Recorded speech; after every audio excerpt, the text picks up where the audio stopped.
Are the Patriots really better off without Tom Brady? I'm Sierra Goodwill here with Evan Lazar. When you hear that first come out, it sounds pretty crazy because no one's better off without arguably the greatest quarterback of all time. But it all started with Christian Foria's take on the radio saying that the Patriots might be better off without him under center. A lot of people have disagreed with him since. Do you see where he was coming from at all with that statement?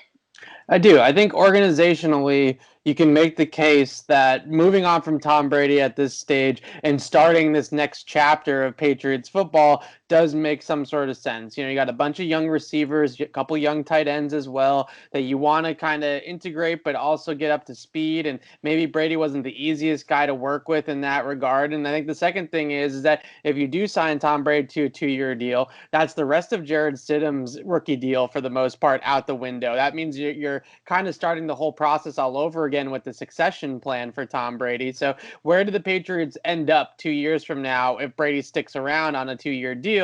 Where do they go with the successor? Where do they go with Stidham? There's those types of questions. But that being said, the 2020 football team and what's on the field is certainly not better off without Tom Brady. The decision making, the smarts, the savvy before the snap to understand coverage rotations and understand defensive looks, and obviously the pinpoint accuracy, the pocket movement, all the things that we saw out of Tom Brady over the last 20 years are what makes him great and makes him obviously the best option for the Patriots in 2020 if this was still, a decision to be made. But I do see kind of from an organization standpoint of just being exhausted sort of this situation and wanting to move on and come up with something new and come up with something different. The other side of this is their offensive scheme better off now with being able to mold Stidham into exactly what they want him to be? Do you see that? Do you see them having more options in terms of offense with moving on and having Stidham under center now?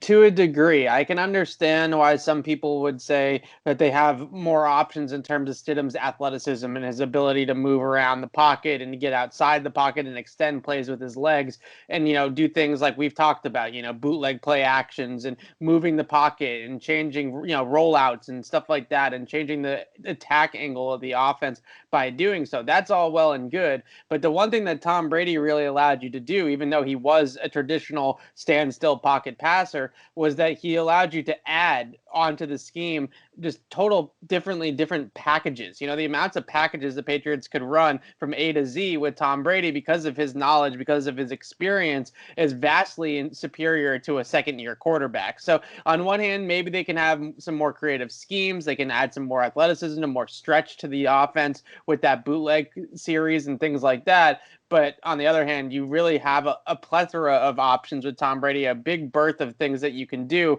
because he understands the game so well and because he processes things so well. Well, for all the rest of our Patriots and NFL coverage, you can find it on our website at clnsmedia.com and on our YouTube channel at Patriots Press Pass.